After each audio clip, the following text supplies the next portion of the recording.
It's the penultimate round of the NASCAR In-Season Challenge, and for the first and only time, we're heading to a traditional normal oval. We've had a mini super speedway, 2 road courses, and now we go to a high bank 1-mile concrete oval of the Dover Motor Speedway. Let's first start off with our headline lineup. The Cinderella story continues for Ty Dillon. The last number 32 final seed in the tournament is still in this with a shot at $1 million going up against the number 42 Toyota of John Hunter Nemechek. Now, in terms of how they stack up head to head, Ty Dillon and John Nemechek, they're actually pretty evenly stacked. In terms of how they finish ahead of each other this season and since 2022, you give the nod to John Hunter Nemechek. However, in terms of similar racetracks, so tracks that are intermediates like a 1-mile racetrack like Dover here this weekend, Ty Dillon is the one that actually holds the title over John Hunter Nemechek, although this will be the first time the two have ever competed head to head at Dover.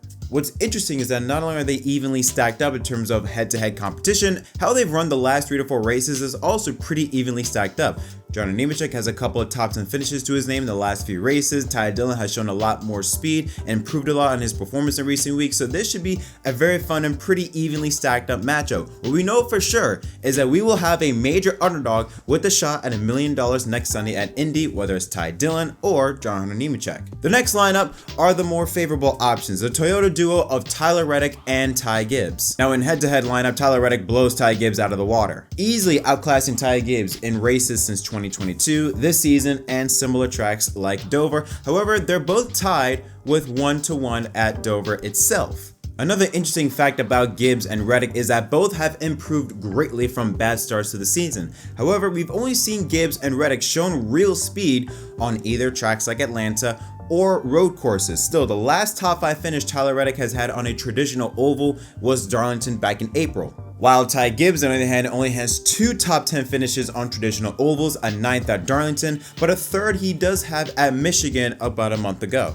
And in terms of how they stack up at Dover specifically, they're also pretty evenly stacked up. Gibbs only has 2 Cup starts at Dover, 10th and 13th. The last 2 races for Tyler Reddick at Dover were 11th and 7th. While it may seem the easy pick to go with Tyler Reddick, I would be a little bit hesitant on that. Because by the numbers, the way both matches are stacked up, they're both pretty good contenders, and it's going to be very difficult to see who wins each matchup. To see how it plays out and also to see who will take on the checker flag at Dover, make sure you tune in to the NASCAR Cup Series race at Dover Motor Speedway this Sunday at 2 p.m. Eastern Time on TNT, simulcast on True TV, and also streaming on HBO Max.